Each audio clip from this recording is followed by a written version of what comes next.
નામ સુનિલ સામુદ્રે જય ભારત જય સંવિધાન સાથે જણાવવાનું કે આજે આખા ભારત આખામાં તેમજ આખા વિશ્વ આખામાં વિશ્વ વિભૂતિ વિશ્વરત્ન એવા ડૉક્ટર બાબા સાહેબ આંબેડકરની 134મી જન્મજયંતિના ભાગરૂપે આ તમામ બહુસંખ્યક બહુજન સમાજના લોકો કે જેઓ સંવિધાનમાં માને છે, બહુજનવાદમાં માને છે, સમાનતામાં માને છે, સ્વતંત્રતા માને છે, આ તમામ લોકો અત્યારે 5,000 જેટલી સંખ્યામાં આ શોભાયાત્રાનું આયોજન કરવામાં આવ્યું હતું. બુદ્ધિસ્ટ ચેરિટેબલ ટ્રસ્ટ અને ભારતીય બૌદ્ધ મહાસભા અને સમતાવાદી મહામાનવ સન્માન સમાજ સમિતિના તમામ હોદ્દેદારોના માધ્યમથી અને આ પૂરેપૂરી જે શોભાયાત્રા છે એમાં શોભાયાત્રીઓએ બહુ સારી રીતના સહભાગી રહ્યા, ખૂબ જ સારી રીતના સહકાર આપ્યો.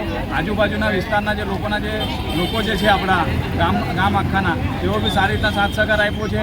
અને એક એસએમજી કરીને SBS કરીને જે સંગઠન છે એમના માધ્યમથી શરબત કે ઠંડા પીણાનું બી આયોજન કરવામાં આવેલું હતું શોભાયાત્રીઓ માટે. અમારા તમામ હોદ્દેદારોના માધ્યમથી તેમને બી અભિનંદન પાઠવીએ છીએ. અને આ કાર્યક્રમને જે ખરેખર જો ક્રેડિટ આપવા જાય તો આ કાર્યક્રમ ખરેખર આ તમામ બહુસંખ્યક બહુજન સમાજના લોકોએ આયોજિત કરેલો છે. અને આવનારા દિવસોમાં આવી જ રીતના અમે આયોજન કરીશું અને લોકોને એકત્રિત કરવાનો પ્રયત્ન કરીશું. અને જન સુધી જે આ મહામાનવોના જે વિચારો છે, આ સમતાવાદી અને સ્વતંત્રતાવાદી જે વિચારો છે એ જન સુધી પહોંચાડવાના પ્રયત્ન કરીશું.